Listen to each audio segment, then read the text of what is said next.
quelqu'un qui a un grand défaut. Donc quelqu'un qui est très...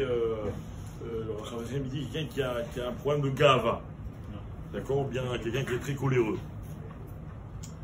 Ou bien quelqu'un qui batlan mi-Torah. Il n'étudie pas la Torah et préfère glander avec ses copains, enfin s'amuser. Bref, faisait des soirées à rien foutre, à rien faire, pardon.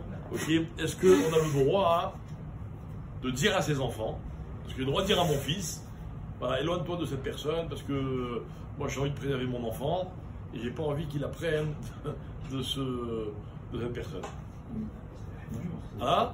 Oui, mais j'ai dû la choisir à Gamour. mais c'est pour protéger.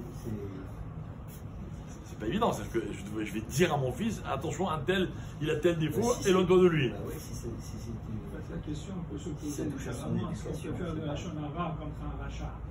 Non, mais c'est pas un rachat, il existe un rachat, d'accord. Tout ça, on a vu un petit peu. On va revoir un peu mieux la fraude, justement, qui est rachat, enfin, ce qu'on peut dire ou ce qu'on peut pas dire. Mais là, c'est quelqu'un, voilà, on est dans une communauté, il y en a un, il est un peu gava, ou il est un peu, je sais pas quoi, il dit à mon fils, celui-là, il a beaucoup de gava, n'apprends pas de lui. C'est pas celui qui Sarah a dit à Abraham que son fils ne fallait pas qu'il fréquente Israël. Peut-être c'est autre chose, là on peut dire qu'il y avait, Abraham, elle a voulu le mettre en garde pour qu'il éduque mieux son fils. C'est pas évident, moi, vous avez l'air de trancher facilement.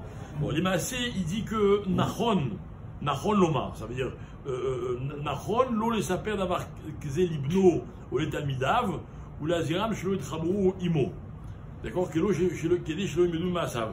Alors imaginez, vous êtes le rabbin de la synagogue, vous avez le droit de dire à toute la communauté, attention, celui-là, il a tel défaut, éloignez-vous de lui. D'accord? Ben si, c'est ce qui a marqué. Ce qui a marqué, c'est la même chose. Pourquoi il y a la différence entre un enfant et un talmid? Ça revient au même. Ok?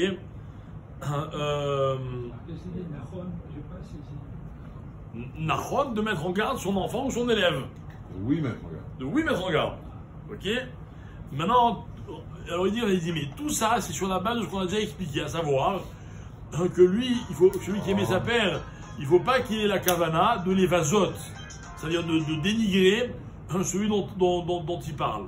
Donc, si un père il dit à son fils, voilà, éloigne-toi d'un tel parce qu'il a tel défaut, ou bien fais attention, il a tel défaut, alors il faut être certain que, enfin, si jamais il a l'intention de l'évasote, c'est-à-dire qu'il dit quelque chose qui dénigre ou qui méprise, alors c'est assaut. D'accord? Si l'enfant est un copain avec un garçon. Eh bien, c'est de ça qu'on parle. C'est de ça qu'on parle. Alors, peut-être qu'on aurait pu dire que d'après Halakha, je vais m'arranger pour que mon fils ne le fréquente pas, sans dire à mon fils qu'il a tel défaut. Réponse, non, j'ai le droit. Mais à condition qu'on soit certain, celui qui parle, il soit certain que son intention, c'est pas du tout d'être m'évaser l'autre. Et ça, c'est beaucoup plus difficile. D'accord? Il ne faut pas comment dire, voilà, cette chose-là, elle nous guette. C'est-à-dire que quand on dit du mal de quelqu'un, dire du mal de quelqu'un sans avoir l'intention d'être m'évaser auto, c'est très très difficile.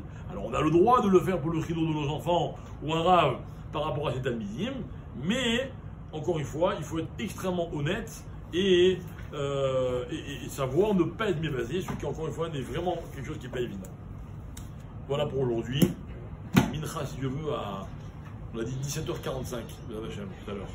17h45.